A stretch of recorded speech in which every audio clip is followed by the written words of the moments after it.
Your freedom is my freedom, the premise of anarchism. Sometimes words are just words, interchangeable and discardable, but sometimes a word belies a knot in our thought, tightly wound and tensely connected. Anarchy is one such word. Centuries ago, the English peasantry rose up to overthrow the king and radically remake society. The vanguard of this revolution, the levelers and the diggers, sought to demolish the feudal hierarchy, to revise property and the division of land.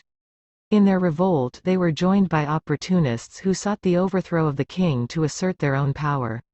Naturally, these factions clashed. It was in this civil war that the word anarchy was leveraged to great effect. Those with the audacity to explicitly oppose anyone ruling over anyone were characterized as desiring anarchy, and when this happened the idealistic rebels were forced to backpedal, to stumble and prevaricate on a trap built into their very language. The word anarchy originates in the Greek word anarchia, without rulership. Over the last couple millennia it has grown two simultaneous associations: 1, the absence of domination and constraint, and 2, a war of competing would-be rulers. The latter redefinition inspired by the constant conflict between princes and small lords that it was felt had gripped Europe during the Middle Ages in the absence of a single ruler. While the first definition is clearly the better fit to the word's etymology, the latter signified something more properly akin to spas archi, or fractured domination, than the absence of domination. But in practice these two definitions grew to be lumped together as the same thing, functionally serving as an Orwellianism. Like a more condensed version of the phrase, freedom is slavery, the invocation of anarchy thus served to write out of our language the ability to speak of a world that wasn't characterized by domination. To desire the end of domination was thus transmuted into merely desiring a different, more decentralized, configuration of domination. This perspective mirrors that of our rulers and would-be rulers who cannot conceive of anything besides rule or be ruled. It's the fascistic or authoritarian perspective in which there exists nothing besides the game of power. If rulership is all there is, if it is inescapable, then the without rulership of anarchy signifies a senseless and incoherent concept, and the word should, in the authoritarian mind, be reassigned to more productively characterize a less centralized set of power relations. This reframing of anarchy in terms of centralization rather than domination is an obvious trick because decentralized expressions of rulership or interpersonal domination can clearly be quite severe. Parental abuse of children, partner abuse, sexual violence, community ostracization, and many other informal power dynamics of social capital are often far more visceral and constraining in many people's actual lives than war, taxes, and police repression.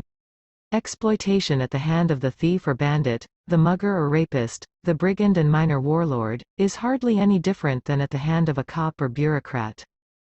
Centralization and decentralization each have their own efficiencies and inefficiencies when it comes to domination and constraint. Centralization allows one to take advantage of certain economies of scale, but decentralization can allow more intimate and attentive abuse. It makes little sense to quibble over whether the decentralization of the Rwandan genocide made it more efficient at horror than Third Reich. Decentralization may be a necessary condition of liberation, but it alone is hardly sufficient. The real issue is domination itself. Similarly, domination can be quite sharply constraining even without a clearly defined hierarchy. Two people can chain each other down, sometimes without either ever getting an advantage. Indeed, we often interact in ways that are mutually oppressive. More complex or balanced dynamics of domination that defy description in terms of a simple hierarchy do not necessarily diminish the domination at play. For those of us who seek the abolition of such dynamics altogether, who strive in the direction of a world entirely without domination, without rulership over one another, it is impossible to avoid a contest over the definition of anarchy. Language channels and focuses our thoughts. A definition determines what can be expressed succinctly and what presumptions we will gravitate towards. So it was like a thunderclap when in the 19th century someone finally declared that anarchy is order, government is civil war, and a movement promptly grew like wildfire. We declared ourselves anarchists as a provocation, but also as a corrective. Because we will never be able to make serious headway towards freedom unless the concept itself is conceivable. Unfortunately, just as the term anarchy has been saddled with negative associations, so too has our concept of freedom become muddied in ways that often keep us chained. In wider society, freedom is often used in very loose ways. If we dislike something, we'll characterize the absence of it as freedom from it. This freedom refers to nothing more than negation of a given thing. And obviously, not can never coherently function as a general ideal. Negation is meaningless when not paired with some specific concept. The absence of one thing always means the presence of another thing. Thus is this sense of freedom invoked by authoritarians of all colors. The soldiers and the cops beating us are said to protect our freedom, which is to say a freedom from disruption, the freedom to exist in a certain state of affairs, no matter how noxious. The freedom to maintain a certain static culture or set of traditions, free from change and challenge. This sort of freedom is never anything more than the securing and preserving of some kind of identity, some specific static world. Thus does the conservative quite seriously declare that two gay men holding hands in the public square violates his freedom. To survive conflicts of such freedoms, a number of systems of détente have been proposed. The most common today is a propertarian resolution wherein the world is physically divided up and within each clearly demarcated bubble owners may structure things according to their unique desires or identities. There are certainly many practical upsides to giving everyone their own garden to play in. But, as an abstract, the negative concept of freedom obscures the positives to collaboration as well as the innate arbitrariness and constraint of static identity. To worship a notion of freedom as isolation from outside forces would leave us all chained in prisons, frozen statues walled off and incapable of engagement and development. This notion of freedom as rigor mortis, the freedom of the coffin, is innately authoritarian. But it's also deeply arbitrary. It's not clear which authority or identity we should adopt. There are many different corpses we might strive to reduce ourselves to, forever, free of further external influence. What mere freedom from deprives from us is active agency. True freedom is of course not about retreating from or walling off outside influences but rather having choice in our interactions with the world. Not a single isolated choice of a certain identity or role, but continual, engaged, active choice, every moment of our lives. When we truly live, we are hurricanes of self-reflection, pulling in knowledge and influences from the wider world, the universe wrapping in on itself in a self-awareness that expands the scope of what is possible. To truly be free, liberated of constraints, can only mean to have more options. Not confined within some arbitrary box, but radiating ever outward into the world. Note that such freedom isn't a zero-sum game. Every single person can remake the world. Creation and discovery are not exclusive acts. A society where every person was equally unleashed, to discover titanic insights or create profoundly moving art, would not be a gray world of mediocrity because impact and influence is not a scarce good. We can each be heroes, we can each change everything, we can each bring more options into the world. In this proper light, there is no inherent conflict between the freedom of individuals because freedom is a larger and more general phenomenon. To fire a gun at your neighbor's head would gravely deprive the world of possibility. True freedom is not predicated on the imprisonment of others but rather their liberation. In our muddied and corrupted language, it's often easy to mistake power and freedom as the same thing.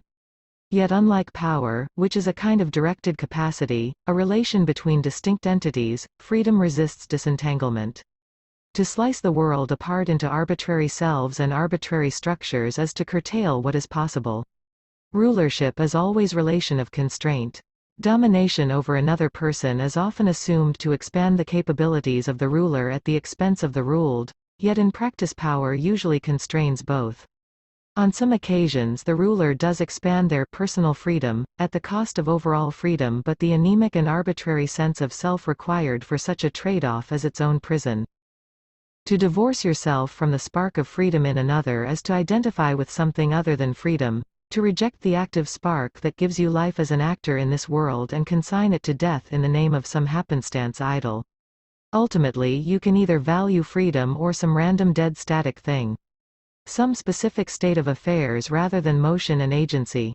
To identify with freedom, to truly live, to embrace possibility, is to reject and overcome all walls, including those between one another. Your freedom is my freedom because freedom tolerates no divisions, accepts no adjectives, belongs to no one. There is simply freedom or constraint. Liberation or rulership. This common empathy in liberty is the foundation that makes anarchy a coherent idea, that makes a world without rulership conceivable. Anarchism is more sweeping and more ambitious than any of the political platforms it is often compared with. As you can see, we can never make a simple list of demands because our aspirations are ultimately infinite. By declaring ourselves for the abolition of rulership itself, we have created a space for striving. The furthest particulars will always be unsettled. Anarchism does not represent a final state of affairs, but a direction, a vector pointing beyond all possible compromises. As the old saying goes, we don't want bread or even the bakery, we want the stars too. And anarchists have gone in many directions, exploring many concerns and dynamics.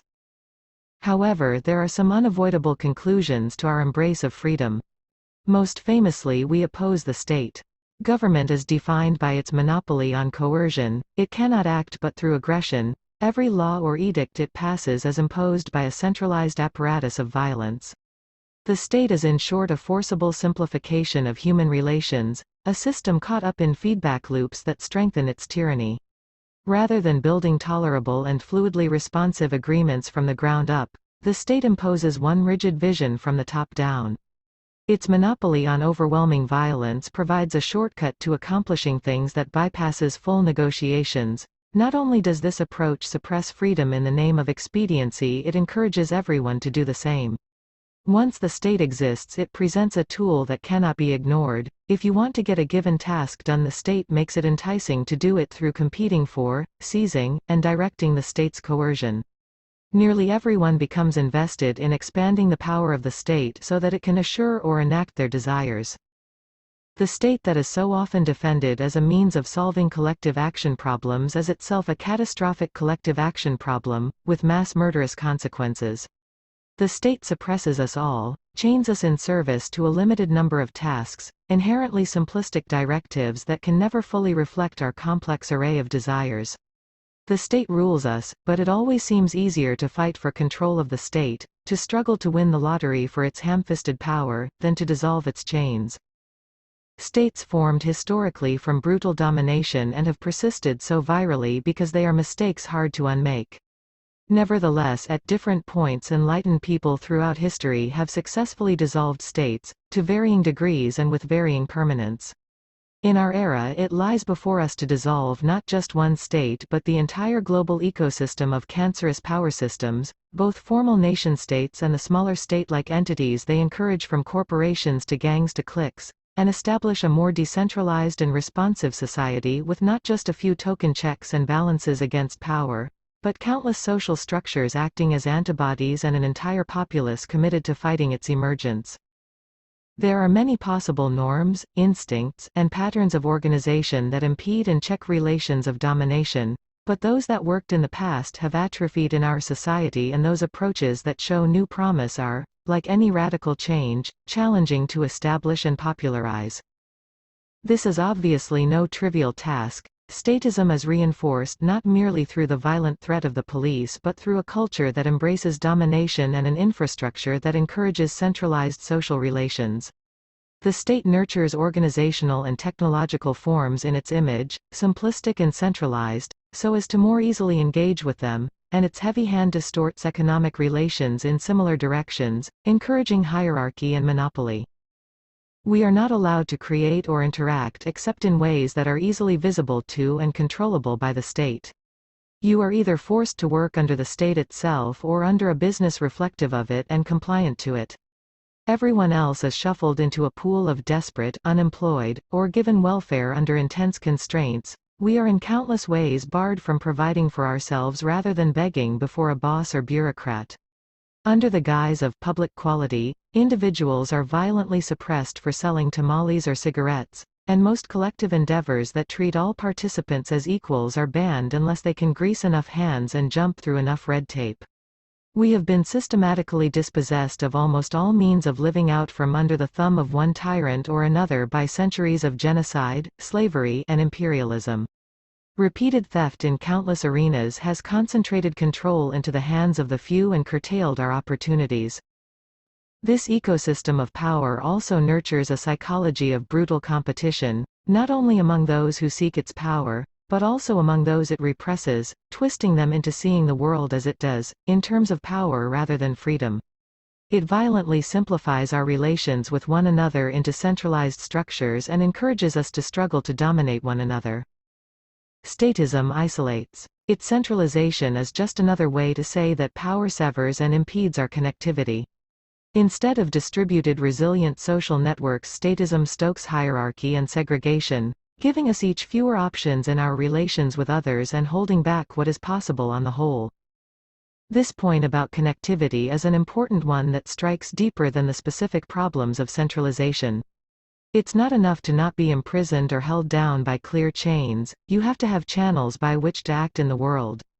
A wall has the same effect as a chain.